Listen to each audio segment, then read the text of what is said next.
গৌতম গম্ভীর মানেই controversy. Anderson Tendulkar ট্রফির 5th এবং লাস্ট টেস্ট ম্যাচ খেলা হবে লন্ডনের ক্যানিংটন ওভালে। এই গ্রাউন্ডের পিচ কিউরেটার লি ফর্টিস্ট, যার আকার গৌতম গম্ভীরের প্রায় ডবল, তার সাথে একটা বাওয়াল হয়েছে গৌতম গম্ভীরের ম্যাচ শুরুর ঠিক 2 দিন আগে। তো 29 জুলাই সকালে যখন ইন্ডিয়া টিম একটা অপশনাল ট্রেনিং সেশনে আসে, তখন এখানকার গ্রাউন্ড স্টাফদের থেকে নির্দেশ দেওয়া হয় গৌতম গম্ভীরকে যে পিচ থেকে ঠিক 2.5 মিটার ডিস্টেন্স মেনটেন করে পিচ দেখা যেতে পারে, কিন্তু তার থেকে বেশি ক্লোজে যাওয়া যাবে না।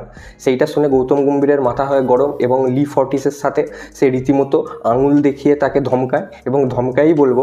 ব্যাপারটা শুরু হয় এর আগেই, যখন ইন্ডিয়া টিমের 2জন স্টাফের সাথে এখানকার গ্রাউন্ড স্টাফ একটু অ্যারোগেন্ট ব্যবহার করে একটা কুলিং বক্স পিচের পাশে স্কোয়ারে রাখা নিয়ে।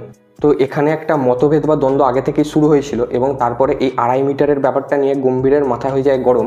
পরিস্থিতিকে সামলায় ইন্ডিয়ার ব্যাটিং কোচ সুতাংশু কোটাক, এবং খুবই কুল অ্যাটিটিউডের সাথে পুরো পরিস্থিতিটাকে সে কন্ট্রোল করে। সোশ্যাল মিডিয়া জগতে এই নিয়ে বেশ মতভেদ তৈরি হয়েছে। কেউ বলছে গম্ভীরের এটা করা ঠিক ছিল না, আবার কেউ বলছে যে গম্ভীরের পূর্ণ অধিকার রয়েছে যে মাঠে, যে পিচে 2 দিন পর খেলা শুরু হবে, সেখানে সেই পিচে এসে সেই পিচকে দেখা। লি ফর্টিসের মতে ইন্ডিয়া টিম পিচটাকে ম্যাচ শুরু হওয়ার আগেই খারাপ করার চেষ্টা করছে। বিশেষ করে লি ফর্টিস এবং তার স্টাফদের অ্যারোগেন্ট বিহেভিয়ারই গম্ভীরের মাথা গরমের অন্যতম কারণ। এবং গম্ভীরকে আমরা চিনি, যখন সে ভালো, সে তোমার সাথে ভালো ব্যবহার করবে, কিন্তু যখন তার মাথা গরম হবে সে কাউকে ছেড়ে কথা বলে না, সেটা বিরাট কোহলিই হোক কি রবি শাস্ত্রী। এই নিয়ে আপনাদের কি মতামত সেটা কমেন্ট করুন।